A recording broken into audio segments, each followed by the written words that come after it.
رب يسر ولا تعسر وتمم بالخير وبك نستعين يا فتاح اللهم ربي زدني علما ربي يسر ولا تعسر وتمم بالخير وبك نستعين يا فتاح اللهم ربي زدني علما ربي يسر ولا تعسر وتمم بالخير وبك نستعين يا فتاح اللهم ربي زدني علما بسم الله الرحمن الرحيم أبواب الإيمان والإسلام باب ما جاء في الإسلام والإيمان والإحسان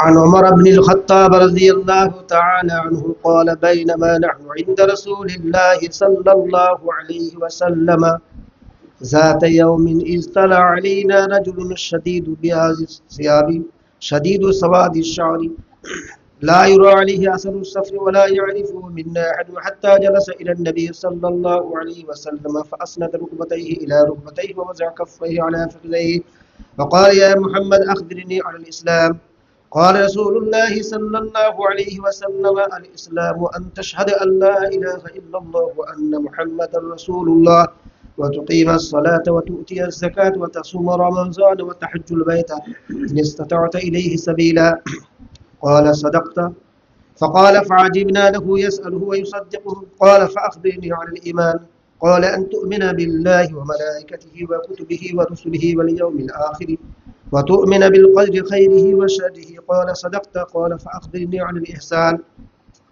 قال أن تعبد الله كأنك تراه فإن لم تكن تراه فإنه يراك قال فأخبرني عن الساعة قال ما المسؤول عنها بعلم من السائل قال فأخبرني عن إمارتها قال أن تلد الأمة ربتها وأن ترى الحفاة العراة العالة رعاء الشاء يتطاولون في البنيان قال ثم انطلق فلبثت مليا ثم قال لي يا عمر أتدري من السائل قلت الله ورسوله أعلم قال فإنه جبريل أتاكم يعلمكم دينكم راه مسلم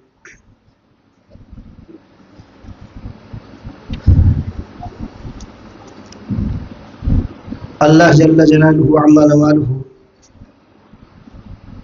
বড় ইহসান তার অপরিসীম করুণা আমাদের প্রতি যে তিনি আমাদেরকে আজকের এই বানাত মিশন আল মুর্শিদুল আমিন বানাত মিশনের প্রায় 20 বছর গত হতে চলেছে পার হতে চলেছে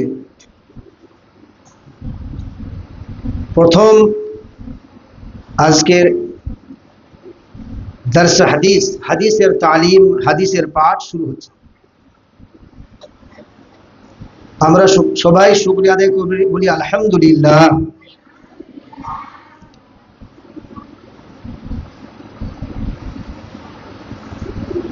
হাদিস আর কোরআন এই দুটো বিষয় হলো ইসলামের মূল স্তম্ভ মূল ভিত যতদিন পর্যন্ত কোরআন থাকবে যতদিন পর্যন্ত হাদিস থাকবে ততদিন পর্যন্ত ইসলাম থাকবে আর যখন কোরআন থাকবে না হাদিস থাকবে না তখন ইসলামও থাকবে না আমাদের সামনে যে কিতাব রয়েছে এই কিতাবের নাম হচ্ছে আলফিয়াতুল হাদিস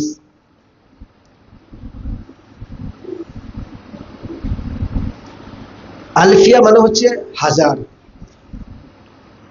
অর্থাৎ 1000 হাদিসের কিতাব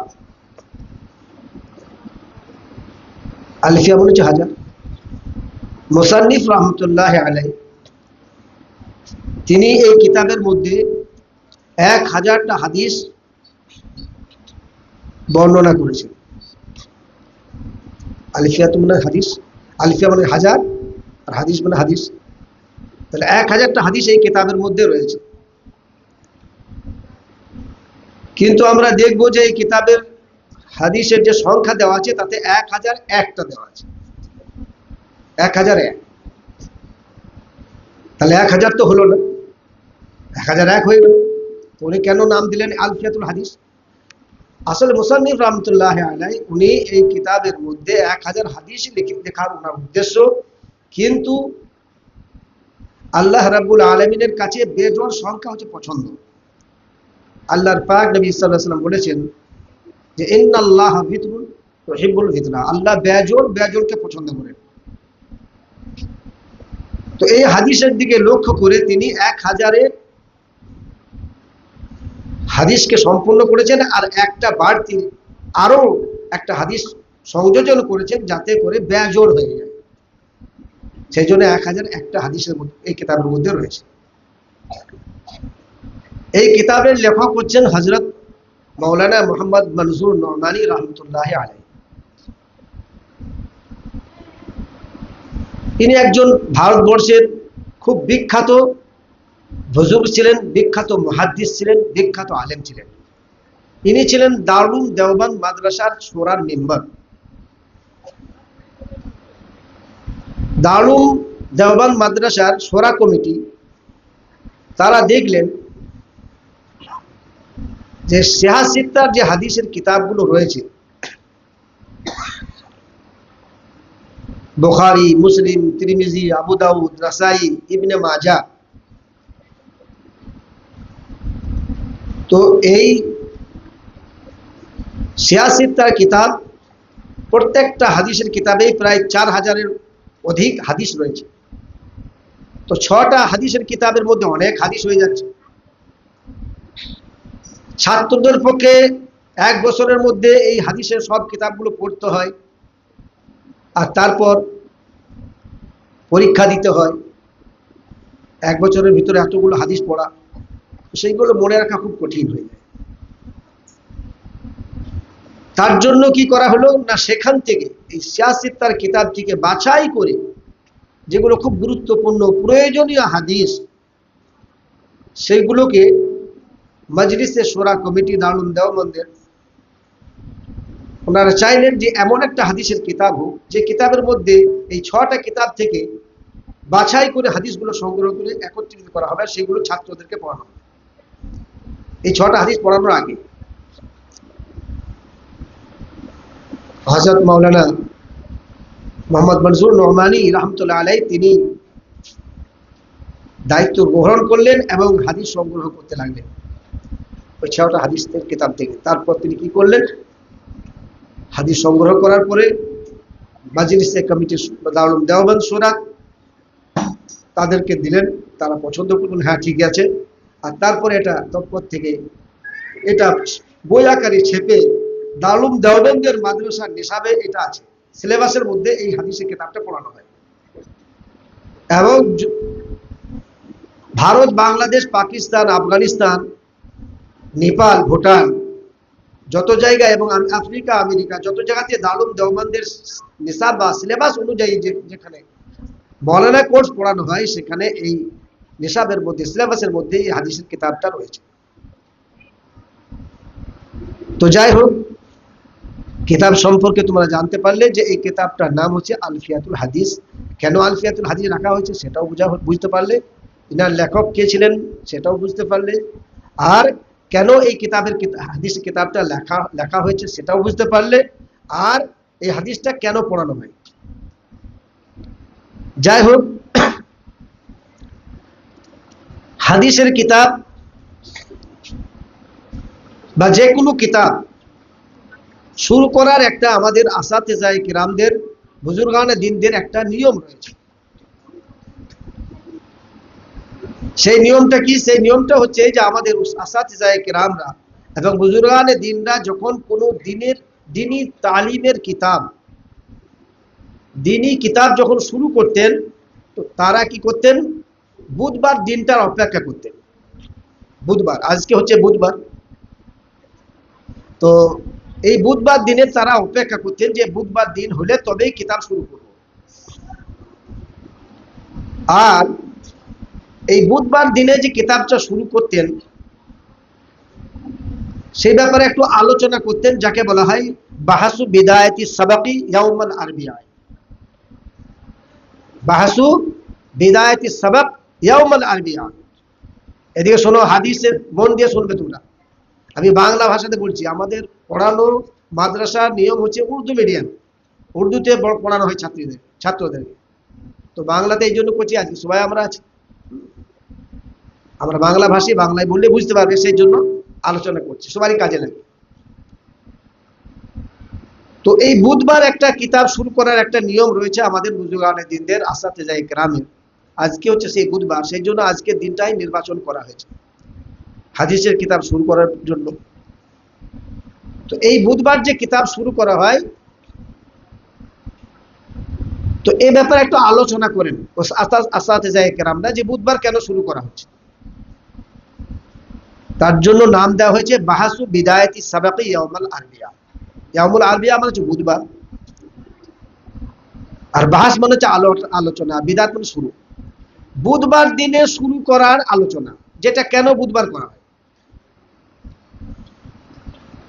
তো এ ব্যাপারে আল্লামা জারনুজি রহমতুল্লাহ আলাই সাহেবে তালিমুল মুতাআল্লিম, তালিমুল মুতাআল্লিম একটা বিখ্যাত বই, যেখানে ছাত্রদের সম্পর্কে, ছাত্রদেরকে বিভিন্ন ধরনের আদব আখলাক শিক্ষণীয় বিষয়গুলো তিনি কি করেছেন, লিখেছেন। একটা মাদ্রাসাতে পড়ানো হয় এই বইটাও, তালিমুল মুতাআল্লিম বইটার নাম। এনার যিনি লেখক ছিলেন তার নাম ছিল আল্লামা জারনুজি রহমতুল্লাহ আলাই। ইনি হচ্ছেন সাহেবে হিদায়া, তার ছাত্র।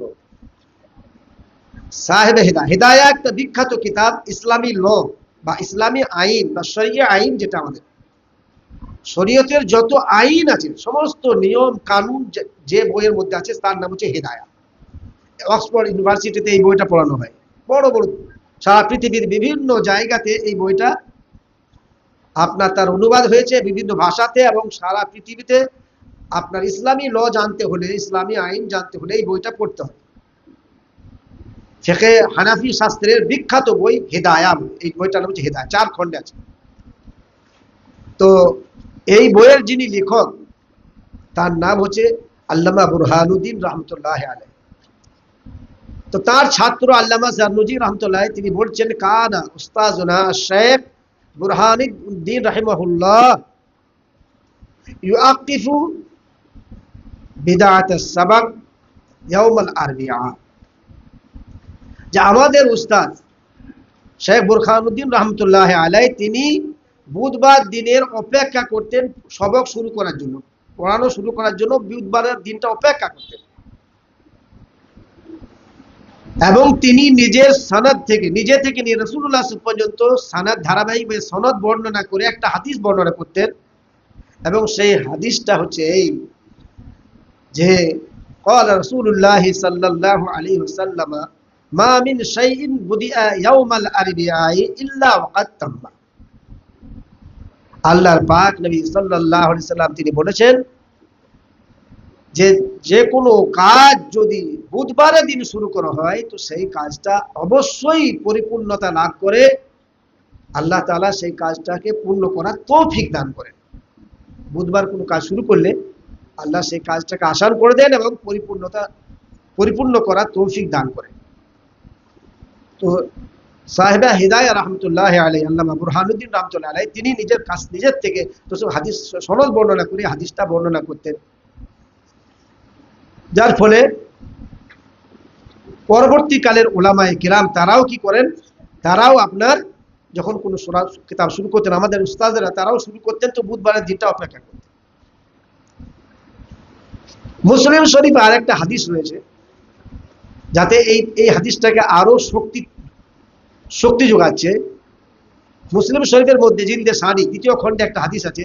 আল্লাহর পাক নবী সাল্লাল্লাহু আলাইহি ওয়াসাল্লাম বলছেন যে ইন্নাল্লাহা তাআলা খালাকান নূরা ইয়াউমাল আরবিয়া।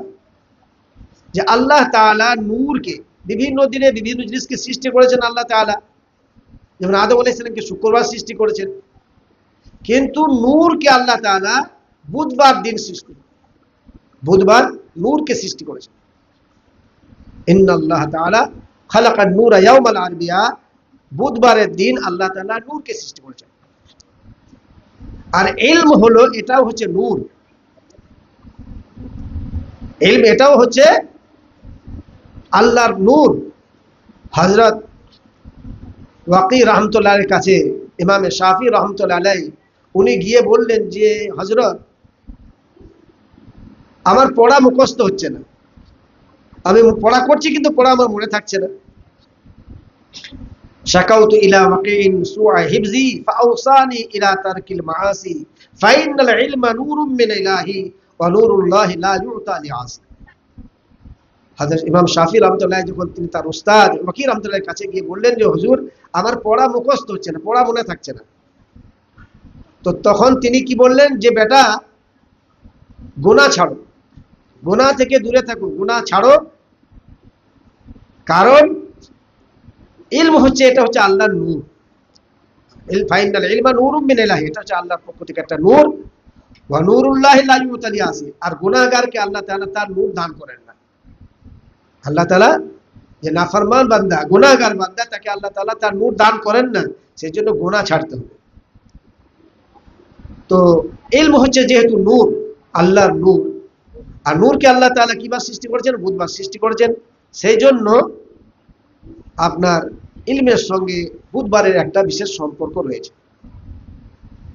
যাই হোক, হযরত আমার উস্তাদে মুহতারাম হযরত মাওলানা আকিল সাহেব রহমতুল্লাহ আলাইহি, যিনি গত বছর ইন্তেকাল করলেন, যিনি মাজাহির উলুমের নাজিম ছিলেন এবং তিনি শাইখুল হাদিস ছিলেন। হযরত শেখ উলু সাহেবের পরে উনি একটা আবুদুল শরীফের উর্দুতে ব্যাখ্যা লিখেছেন, বই লিখেছেন। তো সেই বইটার নাম হচ্ছে আব্দুল মানজুর। তো ওই বইয়ের মধ্যে হযরত মাওলানা আকিল সাহেব রহমতুল্লাহ আলাইহি তিনি এই সমস্ত আলোচনাগুলো করেছেন। তো যাই হোক, 1 নম্বর আলোচনা যেটা ছিল সেটা ছিল এই যে বুধবার দিনে বেশিরভাগ উলামায়ে কেরামরা তারা কেন বই কিতাব শুরু, হাদিস বা দ্বীনি বই শুরু করেন। নাম্বার 2 নম্বর বিষয় যেটা, সেটা হচ্ছে যে যে কোনো কাজ করার জন্য সেই কাজের আগে তার মূল্যটা বুঝতে হবে, তার ফায়দা, লাভ কি।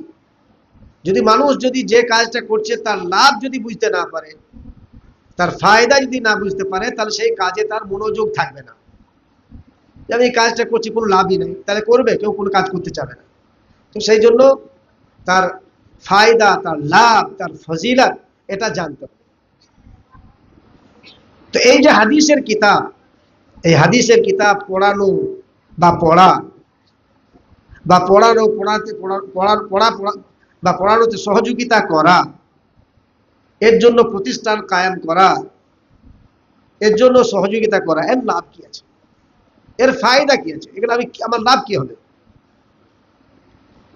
তো 2 নম্বর বাহাস যেটা হচ্ছে আলোচনা, সেটা হচ্ছে ফাজাইলে ইলমুল হাদিস, ইলমে হাদিসের ফজিলত। ইলমে হাদিস পড়ানো বা পড়ানোতে সহযোগিতা করা, এর জন্য প্রতিষ্ঠান কায়েম করা, এতে কি লাভ আছে। তো এ ব্যাপারে আল্লাহর পাক নবী সাল্লাল্লাহু আলাইহি সাল্লাম সুসংবাদ দান করেছেন যে হাদিসের সঙ্গে যাদের সম্পর্ক থাকবে, পড়াবে অথবা পড়বে, অথবা যারা পড়ছে বা পড়াচ্ছে তাদেরকে সহযোগিতা করবে, তাদেরকে ভালোবাসবে, তো এতে কি লাভ হবে। আল্লাহর পাক নবী সাল্লাল্লাহু আলাইহি সাল্লাম সুসংবাদ দান করেছেন যে নাযযারাল্লাহু ইমরাআন সামিআ মিন্না শাইআন ফায়ুবাল্লিগুহু কামা সামিআহু ফারুব্বা মাবলাগিন আওআনাহু মিন সামিঈন। আরো একটা হাদিসের মধ্যে রয়েছে যে নাযযারাল্লাহু ইমরাআন সামিআ মাকালাতি ওয়া ওয়াআহা ওয়া আদ্দাহা আও কামা ক্বাল। আল্লাহর পাক নবী সাল্লাল্লাহু আলাইহি সাল্লাম তিনি বলছেন যে এই হাদিস, আমার হাদিস যারা শুনবে, ইয়াদ রাখবে, মুখস্থ করবে এবং মানুষের কাছে পৌঁছাবে, প্রচার করবে বা সহযোগিতা করবে, আল্লাহর পাক নবী সাল্লাল্লাহু আলাইহি ওয়াসাল্লাম বলছেন যে সে দুনিয়া এবং আখিরাতে আল্লাহ তাআলা তাকে খুশ রাখবেন, তাকে ভালো রাখবেন। আল্লাহ তাআলা তার চেহারাকে নূরান্বিত করে দেবেন, আলোক উজ্জ্বল করে দেবেন। বুজুর্গানে দ্বীনরা বলেছেন যে মা মিন রাজুলিন ইয়াতলুবুল হাদিসা ইল্লা ফি ওয়াজহিহি নাজরাত, যে এমন কোন মানুষ নাই যে হাদিসের সঙ্গে তার সম্পর্ক আছে, হাদিস পড়ছে বা সহযোগিতা করছে, তো এমন কোন মানুষ নাই তার নিয়ত যদি ইখলাস থাকে, আল্লাহকে সন্তুষ্ট করার জন্য হয়, তো আল্লাহ তাআলা তার চেহারাকে, তার মুখমণ্ডলকে উজ্জ্বল করে দেন। মৃত্যুর সময় দেখা যাবে বা দুনিয়াতেই তার চেহারার মধ্যে একটা নূর ফুটে আসবে, আলো, একটা জ্যোতি ফুটে উঠবে।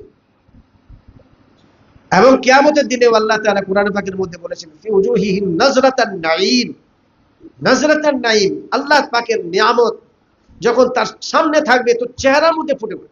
মানুষের খুশি যেমন চেহারাতে ফুটে ওঠে, মানুষের দুঃখ গম যেমন চেহারাতে ফুটে ওঠে। তো এই হাদিসের সঙ্গে যাদের সম্পর্ক থাকবে, যারা হাদিস পড়বে, হাদিস শুনবে, হাদিস মুখস্থ রাখবে, হাদিস প্রচার করবে, আল্লাহ তাআলা তাদেরকে দুনিয়াতে আল্লাহ খুশ হালে রাখবেন। আর তাদের চেহারার মধ্যে আল্লাহ তাআলা নূর দান করবেন, তাদের চেহারা খুব আলোক উজ্জ্বল হবে তাদের চেহারা। 2 নম্বর ফায়দা হচ্ছে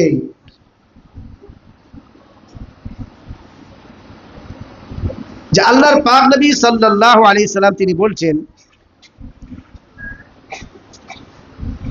যে আকরাবুহুম লিয়াউমাল কিয়ামতি আকসরুহুম আলাইয়া আসসালাত, যে কাল কিয়ামতের ময়দানে সবথেকে আমার কাছে কে থাকবে, আমার নিকটে, আমার কাছাকাছি কারা থাকবে কাল কিয়ামতের ময়দানে?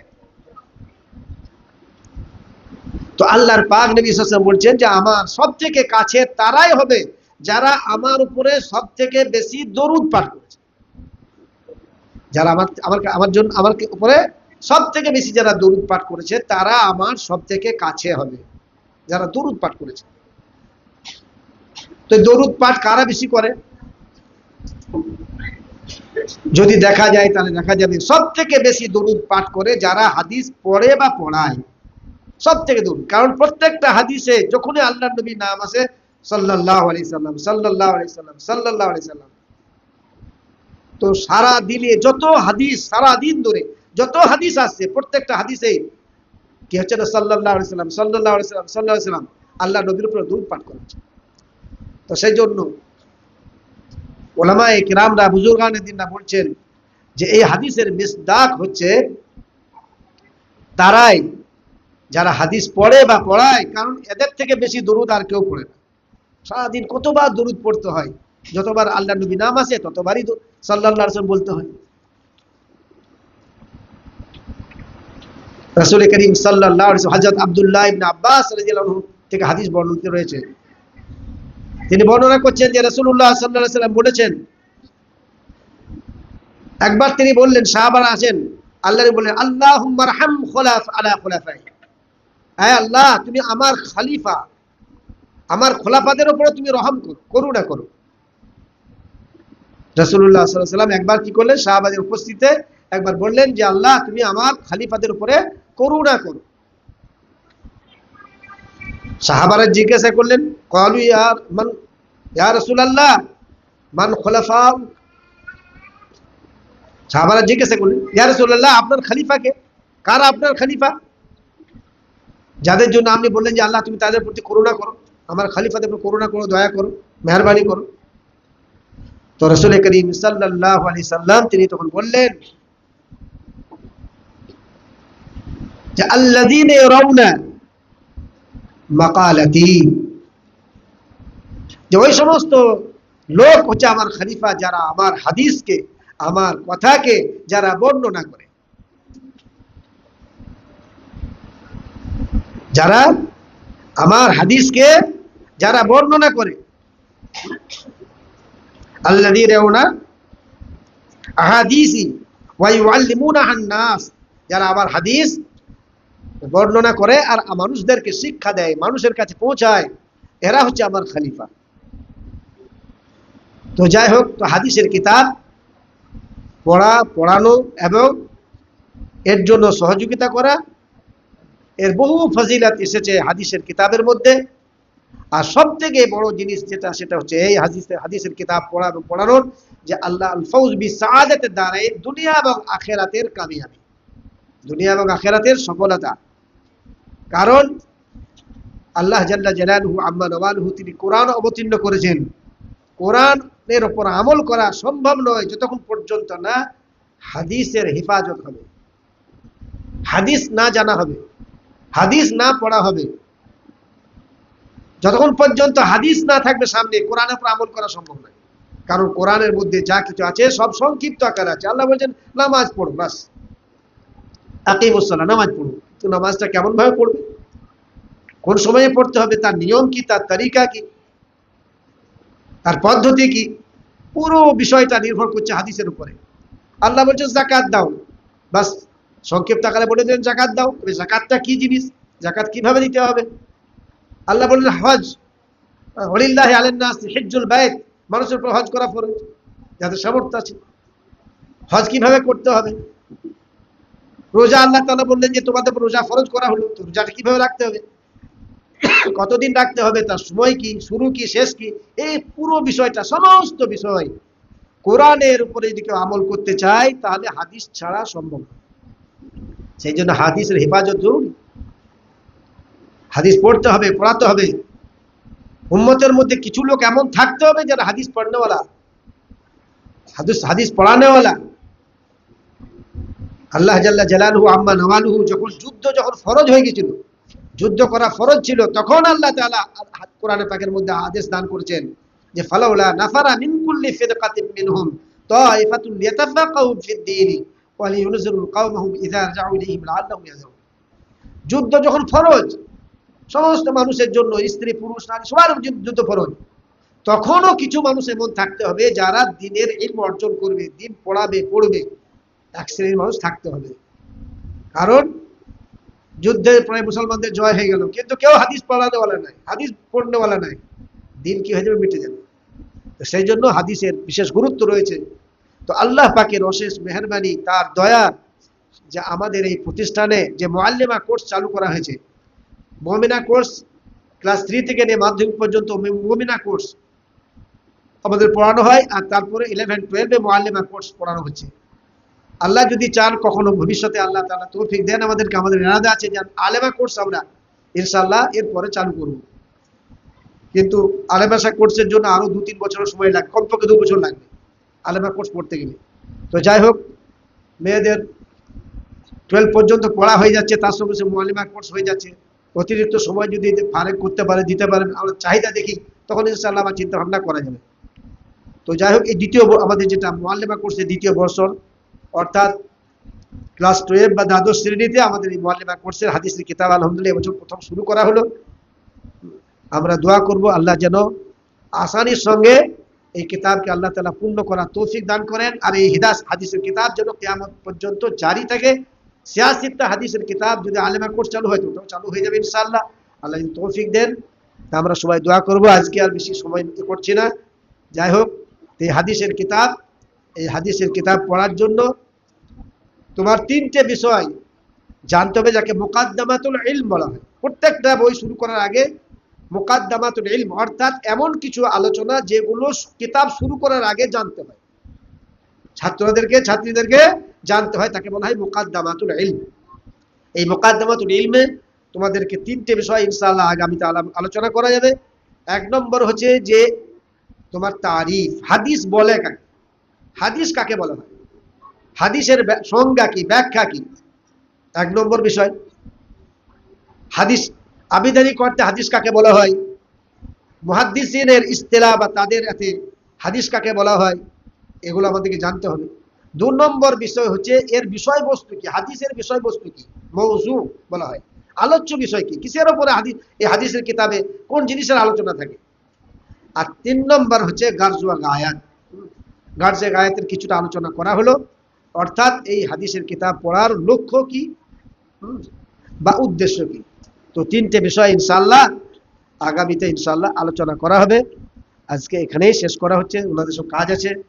যাক, ওনারা সময় দিলেন। আমাদের সহসভাপতি সাহেব আছেন, আমাদের ভাই হাজি সাহেব উনি এসছেন, আমাদের সেক্রেটারি সাহেব এসছেন। আমরা আমভাবে প্রোগ্রামটা করি নাই, সংক্ষিপ্তভাবেই করেছি। হ্যাঁ, আল্লাহ তাআলা যদি চান পরে ইনশাআল্লাহ দেখা যাবে। হ্যাঁ, আমরা সবাই দোয়া করি যে আল্লাহ তাআলা যেন এই হাদিসের খিদমতকে আল্লাহ তাআলা কবুল করেন। হ্যাঁ, আর এই কিয়ামত পর্যন্ত জারি থাকে, এই প্রতিষ্ঠান জারি থাকে, হাদিসের খিদমত জারি থাকে। আর এই প্রতিষ্ঠানের পিছনে যারা যত রকম ভাবে সাহায্য সহযোগিতা করেছে, করবে, আল্লাহ যেন সকলকে জাযায়ে খায়ের দান করেন, সকলের জন্য সাদকায়ে জারিয়া বানিয়ে দেন। ওয়া আখিরু দাওয়ানা আলহামদুলিল্লাহি রাব্বিল আলামিন। দোয়া করেন সবাই।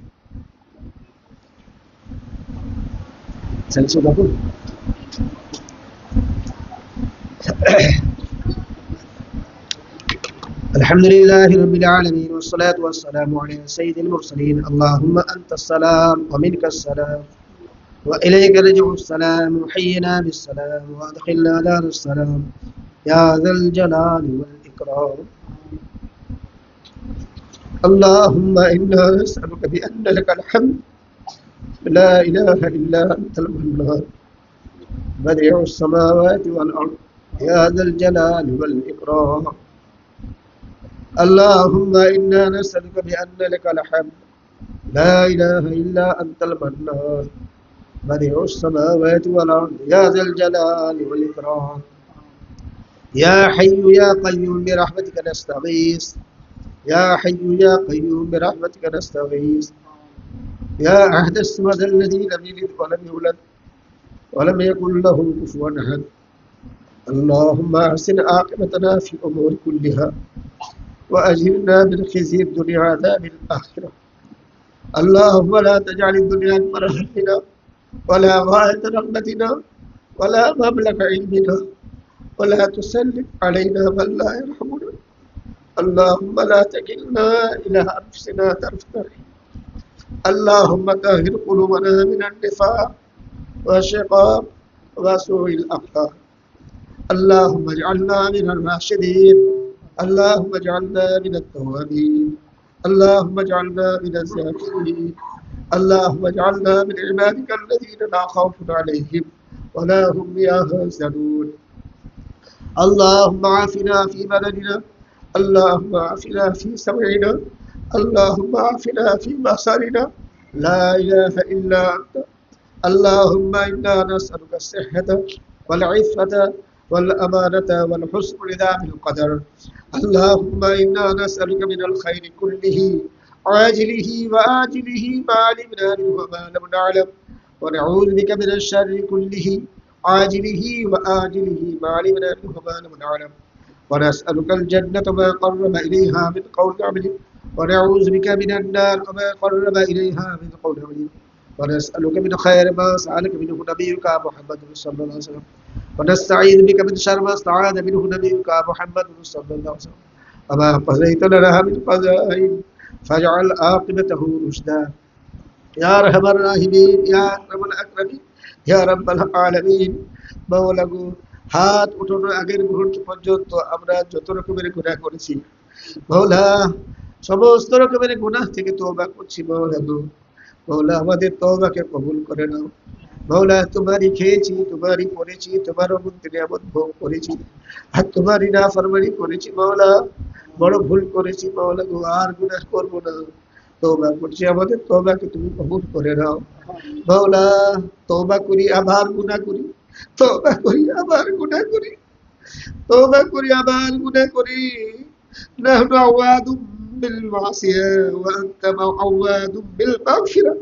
মাওলা, আমরা বারবার তওবা করি আর গুনাহ করি, আর তুমি বারবার ক্ষমা করো ইয়া রাব্বাল আলামিন ইয়া আরহামার রাহিমিন। মাওলা, তুমি মেহেরবান মাওলা। মাওলা, তুমি মেহেরবান মাওলা। আমাদের গুনাহগুলোকে তুমি মাফ করে দাও, তাওবাতুন নাসুহা নসিব করো মাওলা। মৃত্যুর আগে পর্যন্ত যাও মাওলা গো, সমস্ত গুনাহকে তুমি আমাদেরকে মাফ করে দিয়ে গুনাহ থেকে বেঁচে থাকার তৌফিক দান করো ইয়া রাব্বাল আলামিন। মাওলা, এই প্রতিষ্ঠানকে তুমি কবুল করে নাও মাওলা। এর যাবতীয় প্রয়োজন গায়েব থেকে পূর্ণ করে দাও মাওলা কিয়ামত পর্যন্ত হেফাজত করো। মাওলা এই প্রতিষ্ঠানের পিছনে যারা যত রকমের সাহায্য সহযোগিতা করেছে করছে করবে, মাওলা করিম আল্লাহ তুমি এই প্রতিষ্ঠানকে তুমি কবুল করে নিয়ে সকলকে তুমি জাযায়ে খায়ের তুমি দান করো। মাওলা এই হাদিসের কিতাবের তালিম শুরু হয়েছে, কিয়ামত পর্যন্ত আল্লাহ তুমি জারি রাখো। কিয়ামত পর্যন্ত মাওলা করিম এই প্রতিষ্ঠানকে তুমি জারি রাখো, কায়েম রাখো। এই প্রতিষ্ঠানের মধ্যে হাদিসের খিদমতকে তুমি জারি রাখো। ইয়া রাব্বাল আলামিন, ইয়া আরহামার রাহিমিন। মাওলা তুমি তোমার হাবিবের হাদিসের উপরে আমাদেরকে আমল করার তৌফিক দান করো। মাওলাই করিম হাদিসের আল্লাহ পড়ার ব্যাপারে হাদিসের যত রকমের ফজিলত এসেছে আল্লাহ আমাদের সকলকেই তুমি দান করো। মাওলা তুমি আমাদের সকলকেই তুমি দান করো। মাওলা তোমার হাবিবের শাফাআত আমাদেরকে নসিব করো। মাওলা কাল কিয়ামতের ময়দানে যখন কারো সুপারিশ চলবে না, একমাত্র তোমার হাবিবের সুপারিশ ছাড়া, মাওলা তুমি আমাদেরকে তোমার হাবিবের সুপারিশের যোগ্য বানিয়ে দাও। আল্লাহ তুমি আমাদেরকে নেক কাজের বেশি বেশি তৌফিক দান করো। মাওলায়ে করিম, মাওলা এই প্রতিষ্ঠানকে যারা ভালোবেসেছিল অনেকেই চলে গিয়েছেন, মাওলায়ে করিম, মাওলা তাদের কবরে আল্লাহ তুমি আল্লাহ এই প্রতিষ্ঠানের সব পৌঁছে দিয়ে তাদের কবরে আযাবকে তুমি মাফ করে দাও, কবরকে জান্নাতের বাগিচা বানিয়ে দাও। মাওলায়ে করিম, মাওলা তুমি আমাদের মা বাপ যারা দুনিয়া ছেড়ে চলে গিয়েছেন তাদের রুহের মাগফিরাত করে দাও, কবরকে প্রশস্ত করে দাও, কবরকে জান্নাতের বাগিচা বানিয়ে দাও। ইয়া রাব্বাল আলামিন, ইয়া আরহামার রাহিমিন, এই প্রতিষ্ঠানের আল্লাহ তুমি কমিটি বিরুদ্ধকে কবুল করে নাও। আল্লাহ দাতাদেরকে সাহায্যকারীদেরকে তুমি কবুল করে নাও, ছাত্রীদেরকে কবুল করে নাও, এদের মা বাপদেরকে কবুল করে নাও। মাওলা সমস্ত শিক্ষক শিক্ষিকা কর্মী খালা যারাই আছে আল্লাহ সকলকে তুমি কবুল করে নাও। ইয়া রাব্বাল আলামিন, ইয়া আরহামার রাহিমিন, মাওলা গো তুমি আমাদেরকে দুনিয়াতেও কল্যাণময় জীবন দান করো আর আখিরাতেও কল্যাণময় জীবন দান করো। রাব্বানা যালামনা আনফুসানা ওয়া ইল্লাম তাগফির লানা ওয়া তারহামনা লানাকুনান্না মিনাল খাসিরিন। মাওলা তুমি আমাদের খেতে খামারে রুজি রোজগারে চাকরি বাকরি ব্যবসা বাণিজ্যে বরকত দান করো, রিজক হালাল বেহিসাব তুমি দান করো। ছোট বড় প্রয়োজন গায়েব থেকে পূর্ণ করে দাও, কারো দ্বারস্থ করে বেইজ্জত করো না মাওলা, তুমি কারো দ্বারস্থ করে আমাদেরকে বেইজ্জত করো না। যা প্রয়োজন তুমি গায়েব থেকে পূর্ণ করে দাও, আমাদেরকে সুস্থতার নিয়ামত দান করো, ওষুধ আর ডাক্তারের মুখাপেক্ষি বাড়িও না মাওলা। ইয়া রাব্বাল আলামিন, ইয়া আরহামার রাহিমিন, যারা দোয়ার জন্য বলেছেন বলার আশা রাখেন, যাদের হক আছে, যারা ভালোবাসেন, যাদের জন্য দোয়া করার ওয়াদা করেছি, মাওলা আমরা যারা হাত তুলেছি আমাদের সকলের জায়েজ মনোবাঞ্ছাকে পূর্ণ করে দাও। অসুস্থ থাকলে শিফা দান করো, পেরেশান হলে পেরেশানিকে দূর করে দাও। আল্লাহ কারোবারের মধ্যে বরকত দান করো, রুজি রোজগারের মধ্যে বরকত দান করো। যারা মারা গেছেন তাদের রুহের মাগফিরাত করে দাও। ইয়া রাব্বাল আলামিন, যারা অসুস্থ আছেন তাদেরকে শিফা দান করো। ইয়া রাব্বাল আলামিন, ইয়া আরহামার রাহিমিন, মাওলা গো তুমি আমাদের দোয়াকে তোমার হাবিব সাল্লাল্লাহু আলাইহি ওয়াসাল্লামের ওসিলায়, হাদিসের কিতাবের ওসিলায় মাওলা তুমি আমাদের দোয়াকে তুমি কবুল করে নাও। মাওলা আমরা কমজোর দুর্বল, আমাদের ঈমানের পরীক্ষা নিও না মাওলা। মাওলা তুমি আমাদের ঈমানের পরীক্ষা নিও না মাওলা, তুমি আমাদের ঈমানের পরীক্ষা নিও না, আমরা কমজোর দুর্বল মাওলা। বিনা পরীক্ষায় অগুনতি নিয়ামত দিয়েছো, নিয়ামতকে তুমি আরো বাড়িয়ে দাও। ইয়া রাব্বাল আলামিন, ইয়া রহমান, তোমার নিয়ামতের শুকরিয়া আদায়ের তৌফিক দান করো। ইয়া রাব্বাল আলামিন, আমাদের সন্তান সন্তানকে দিনের পরে কায়েম রাখো, পথভ্রষ্ট হওয়া থেকে হেফাজত করো, হেদায়েতের পরে কায়েম রাখো। আমাদের আত্মীয়স্বজন যে যেখানে আছে সকলকে দিনের পরে কায়েম রাখো। সারা বিশ্বের মুসলমানকে আল্লাহ তুমি হিদায়াতের পরে কায়েম রাখো, আর যারা মারা গেছেন তাদের রুহের মাগফিরাত করে দাও।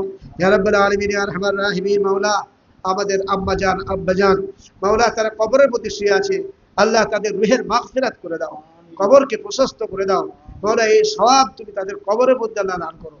ربنا آتنا في الدنيا حسنة وفي الآخرة حسنة وقنا عذاب النار وأدخلنا الجنة مع الأبرار يا عزيز يا غفار يا رب العالمين. وصلى الله تعالى خير خلقه محمد وآله وصحبه أجمعين برحمتك يا أرحم الراحمين.